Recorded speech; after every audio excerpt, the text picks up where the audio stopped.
अस्सलामुअलैकुम। आकाशा यासीन आपसे मुखातिब है और हमारे साथ स्टूडियोज में मौजूद हैं जावेद बलोच साहब। वेलकम कहेंगे सर आपको, बहुत शुक्रिया वक्त देने के लिए। शुक्रिया। आज के पॉडकास्ट में बहुत सारी ऐसी अहम इंफॉर्मेशन है जो कि आपके साथ शेयर की जाएगी। बहुत सी ऐसी बातें जो कि इंडिया, वो कहते हैं ना, बहुत बड़ी बड़ी बातें कर रहा है कि जंग का ख़तरा जो है वो दोबारा से होना चाहिए पाकिस्तान को, यानी कि पाकिस्तान में जो लोग मौजूद हैं उनको दोबारा से खौफज़दा होना चाहिए। और भूल गया भाई, भारत भूल गया कि पहले भी खौफज़दा करने की पूरी कोशिशें की गई थी, लेकिन फिर दुनिया ने देखा कि ना तो पाकिस्तान की जो आर्मी है उसको कोई फ़र्क पड़ा, ना तो वो खौफज़दा नज़र आए और ना ही पाकिस्तानी अवाम, बल्कि कदम से कदम मिला के पाक अफवाज के साथ उन्होंने किस तरीके से मुल्क का दिफा किया, ये तो फिर पूरी दुनिया ने देखा। हमारे साथ जावेद बलोच साहब मौजूद हैं। सर, सबसे पहले तो ये कि ऑपरेशन सिंदूर जो है उसकी बातें हो रही हैं कि अभी तक ख़त्म नहीं हुआ, यानी कि पार्ट 2 इसका बहुत जल्द रिलीज़ किया जाएगा। What's your take? आकाशा, शुक्रिया। संदूर जो है ना, उसे कहते हैं कि बड़ा खूबसूरती की कोई अलामत होती है इंडिया में, कि संदूर हम वैसे भी पंजाबी में जो है, पाकिस्तान में भी इसको संदूर लगा के और ये चीज़ें, हाँ, तो वो संदूर जो है ना इंडिया के कलंक का टीका बन गया अब। एग्जैक्टली। ठीक है, वो ऐसा कलंक का टीका बना है भारत के लिए कि उसे सदियों याद रहेगा। उसकी जो आने वाली नस्लें हैं वो भी याद करेंगी कि ये संदूर क्या था और इस संदूर के साथ क्या किया पाकिस्तान ने।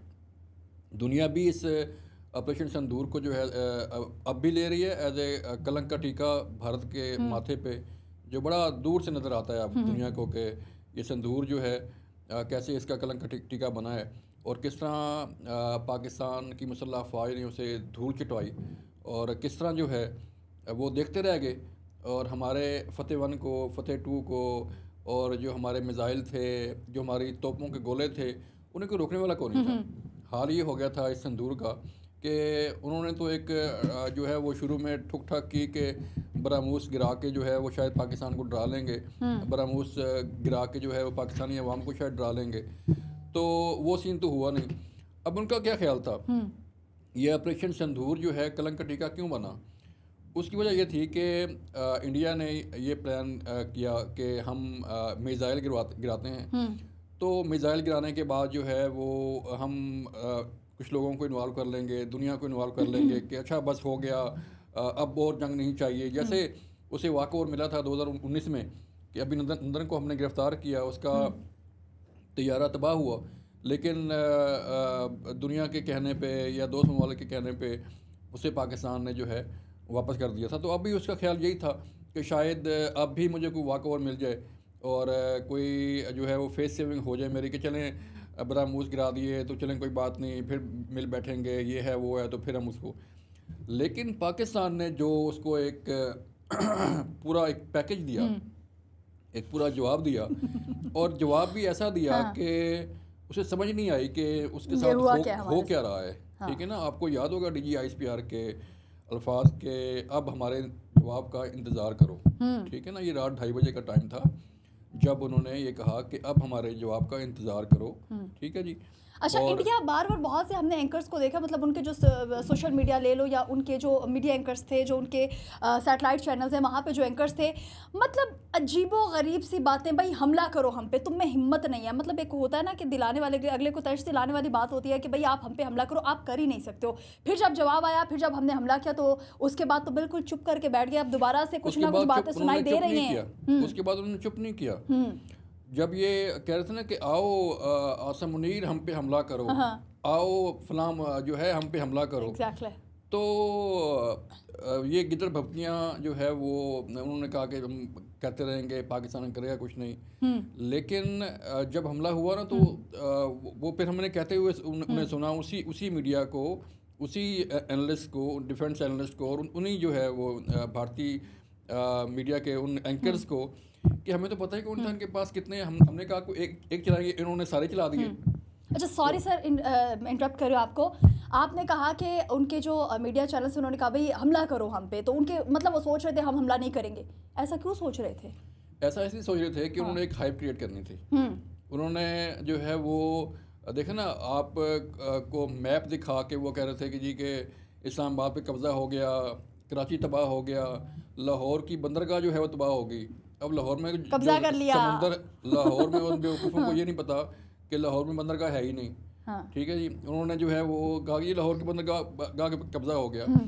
तो जब उन्हें उनके दोस्त ने हमारे इस 26 मकामात पर हमले के बाद, जब वो पूरी इंडियन गवर्नमेंट, पूरी इंडियन एयरफोर्स, पूरी इंडियन आर्मी, पूरी इंडियन नेवी जो है, जब जो है वो पैरालाइज हो गई, बिल्कुल अबेंडेंड हो गई, कुछ करने की काबिल नहीं रही, तो फिर वो भागे अपने आका के पास कि माई बाप मेहरबानी करो, हमें बचाओ, हमें बचाओ। तो फिर डोनाल्ड ट्रंप साहब उसने इंटरवीन किया और फिर ये सारी चीज़ें हिली और कोशिश की गई और फिर जाके ये सीज़ फायर हुआ।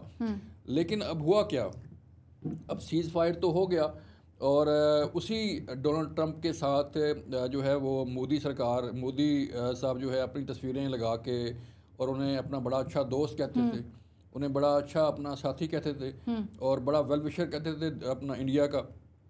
और उसी ट्रंप के ख़िलाफ़ जो है अब जो है वो प्रोग्राम्स हो रहे हैं, उनके एंकर बार बार जो है वो उनको गालियां दे रहे हैं कि पहले ट्वीट्स होते हैं फिर उनको डिलीट किया जाता है। ये भी हमारे कि समझ ट्रंप कौन होता है हमें कहने वाला, ट्रंप कौन होता है सीज़ फायर करवाने वाला। तो अब उसी ट्रंप को जो है वो वहाँ पे गालियाँ मिल रही हैं और ट्रंप भी ट्रंप है, उसने भी एप्पल को कहा कि भाई वहाँ पे फैक्ट्री नहीं लगानी, वहाँ इंडिया पे जो है कोई इन्वेस्टमेंट नहीं करनी, यहाँ कल पे वहाँ के आम भी वापस भेज दिए ना। यहाँ पे जो है अपना वो करो। तो अब देखें इंडिया जो है अब चारों तरफ से घिर चुका है। कोई दुनिया का ऐसा मुल्क नहीं है आकाशा के उसकी बात पे यकीन करे, उसकी बात पे जो है कोई भरोसा करे, क्योंकि वज़ीर-ए-आज़म शहबाज शरीफ ने जब ये वाक़या हुआ था पहलगाम का और इन्होंने इल्ज़ाम लगाया था कि पाकिस्तान ने करवाया है, तो पाकिस्तान ने बड़ी खुली ऑफ़र की थी कि आप एक इंडिपेंडेंट इंक्वायरी करवा लें, ठीक है, उसमें मुख्तलिफ अपनी चॉइस के लोग जो है वो शामिल कर लें, अपने जो चॉइस के मुल्क हैं, माहिरीन हैं, वो शामिल करें, इंटरनेशनली इसकी इंक्वायरी होनी चाहिए और पाकिस्तान फुल सपोर्ट करेगा उस इंक्वायरी को। लेकिन क्यों इंक्वायरी करवाएगी? लेकिन ना सवाल तो ये पैदा होता है कि आप इल्ज़ाम लगा रहे हैं और आप इल्ज़ाम दर इल्ज़ाम लगाए जा रहे हैं, लेकिन आप इंक्वायरी को जो है वो नहीं मानते। और फिर बाद में कई दिनों बाद जब ये हमला हो गया, सारा कुछ हो गया, तो अब भी वो कहते हैं कि पहलगाम की भी इंक्वायरी जारी है। उनके ऑफिशियल स्पोक्स पर्सन जो है वो कहते हैं कि पहलगाम की अभी इंक्वायरी जारी है। तो फिर पहलगाम की इंक्वायरी जारी है तो फिर पाकिस्तान पे इल्ज़ाम क्यों लगा दिया? एग्जैक्टली। फिर 10 मिनट बाद FIR क्यों होगी और FIR में आप जो है वो पाकिस्तान पे इल्ज़ाम लगाते हैं कि दरअंदाज आए यहाँ पे और जनाब उन्होंने हमला किया और वो फरार हो गए। अच्छी आपकी 7 लाख फौज वहाँ बैठी हुई है, अच्छी आपकी राह जो है वो काम कर रही है कि उसे पता ही नहीं चला कि यहाँ पे कोई हमला होने वाला है, यहाँ पे जो है वो कोई लोग आने वाले हमलावर और उनको लोगों को मारने वाले हैं, तो कहाँ गई आपकी फ़ौज? जब गीदड़ की मौत आती है तो शहर का रुख करता है, ये कहना बिल्कुल भी गलत नहीं होगा। उसके बाद होता है कि भाई हमने FIR भी हो गई, 10 मिनट के अंदर अंदर पाकिस्तान पे FIR हो जाती है, भाई पाकिस्तान ने पहलगाम वाक़या किया और यहाँ पे दहशतगर्द भेजे, जिन दहशतगर्दों ने यहाँ पे क्या हमें वो दहशतगर्द लौटा दिए जाएँ। और उसके बाद होता है भाई सिंतास माहिदा जो होता है उसको ख़त्म कर दिया जाता है और फिर साथ ही बात होती है भाई हमने जंग करनी है, जंग का शौक भी पूरा कर लिया, यानी वो तमाम चीज़ें जो करना चाह रहे थे वो पूरी कर ली और अब दोबारा से भाई जवाब मिल गया है, चुप करके बैठ जाओ। लेकिन कहाँ चुप करने वाले हैं, अब फिर कह रहे हैं कि भाई सिंदूर पार्ट 2 आएगा, लेकिन बुनियादुल मरसूस जो है हम लेकर आए हैं, अभी तक वहाँ के एंकर से ये प्रोनाउंस नहीं हो रहा। वही ना। अब वो जो देखें ना, अब वो संदूर कहें या शंदूर कहें उसको, या कलंक टीका उसको कहें, हम कलंक टीका बोलेंगे। हाँ, हम कलंक टीका ही बोलेंगे। और दुनिया इसको कलंक टीका बोल रही है कि देखें ना, आपको शर्मिंदगी का सामना करना पड़ा। आप जो है वो DG आइसपर ने अभी कहा है किसी इंटरव्यू में कि इंडिया जो है वो अमेरिका नहीं है। एग्जैक्टली। DG आइसपर ने कहा कि इंडिया इसराइल नहीं है, ठीक है, और ना पाकिस्तान अफगानिस्तान है, ना पाकिस्तान फ़लस्तीन है, बिल्कुल, ठीक है। पाकिस्तान है और पाकिस्तान ने ये प्रूव किया कि हम पाकिस्तान है, मतलब तुमने कुछ और समझ रखा था। हाँ, तो इसलिए ये संदूर कलंक टीका पार्ट 2 आए या पार्ट 1 आए या पार्ट 3 आए, ये जाना उन्हीं के माथे पे है फिर। एग्जैक्टली। जब अगर पाकिस्तान पहले जवाब दे सकता है और ठीक कहा था DG आइसपर ने कि हमें TV चैनल पे जो है बताने की जरूरत नहीं पेश आएगी कि हमने ये कर दिया, हमने ये कर दिया। दुनिया इसको देखेगी, जब हम करेंगे तो फिर दुनिया देखेगी कि जो है वो ये पाकिस्तान का जवाब क्या था और पाकिस्तान ने कैसे जवाब दिया, और तुमको दुनिया देखेगी कि तुम कैसे भाग रहे थे। एग्जैक्टली। ठीक है जी। जब कहाँ गया वो S-400 डिफेंस सिस्टम के जनाब, वो चिड़िया भी पर मारे तो जनाब वो डिटेक्ट करता है और उसको अपना काउंटर करता है। और कहाँ गए उसके जनाब सैकड़ों जहाज़ों का बेड़ा जो है, बिल्कुल, और जिसमें राफेल और अपना बाकी जो है वो चीज़ें, कहाँ गए वो बरामूस कहते थे, कहाँ गई उस बेचारे का कंपनी का भट्टा बिठा दिया आपने राफेल की कंपनी का। मुझे तरस आ रहा है उन पे। वही ना कि वो उनका पहला जहाज़ गिरा है दुनिया में। वो जो फ्रांस की कंपनी है उसके जहाज़ को जो है वो को अनडिफीटेबल थे, लेकिन पाकिस्तान उन्होंने गिरा दिया है। पाकिस्तानियों और ने गिरा। चाइना टाइम टेस्टेड हमारा फ्रेंड जो है, ठीक है, और उसने ये साबित कर दिया चाइना ने कि हम पाकिस्तान के साथ खड़े हैं। अजरबैजान ने साबित कर दिया कि हम पाकिस्तान के साथ खड़े हैं। तुर्की ने साबित कर दिया कि हम पाकिस्तान के साथ खड़े हैं। तो ये खित्ते का चौधरी बनने की ज़रूरत नहीं उसको, ना वो बन सकता, ना उसकी औकात है।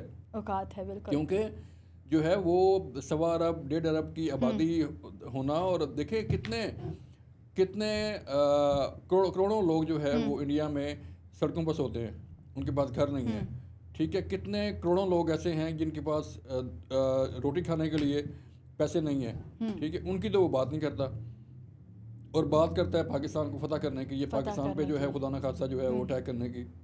तो अब उसने देख लिया, और हमने हमेशा उसे दिखाया है। देखें 2019 में भी जो है उसको बड़ा शानदार जो है वो फैंटास्टिक टीम पेश की गई, ठीक है।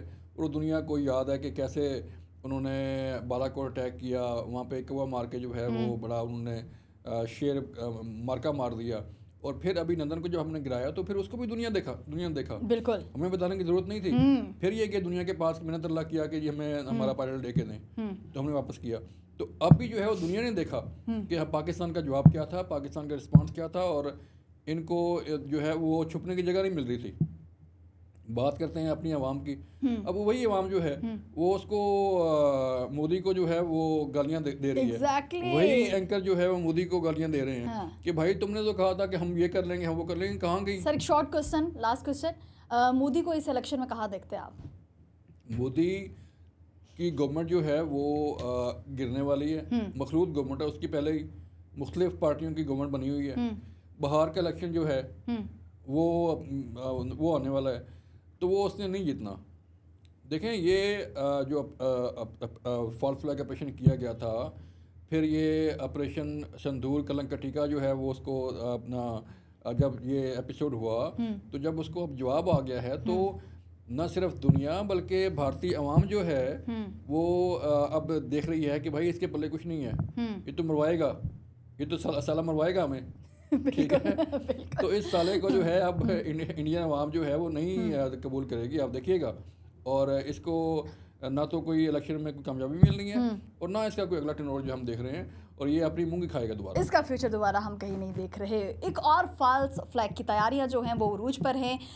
इल्ज़ाम लगाए जा रहे हैं पाकिस्तान पे, और पे दर पे ऐसा हो रहा है, यानी कि बहुत पहले से जो इसने स्टार्ट लिया था पाकिस्तान पे इल्ज़ाम लगाने का, अब भी वो सिलसिला जो है वो हमें बंद होता दिखाई नहीं दे रहा। लेकिन फिर एक मरतबा मुँह की खाना पड़ेगी, क्योंकि जब इस तरह के काम करोगे तो ये तो होगा। बहुत शुक्रिया जावेद बलोच साहब, आप हमारे साथ मौजूद थे।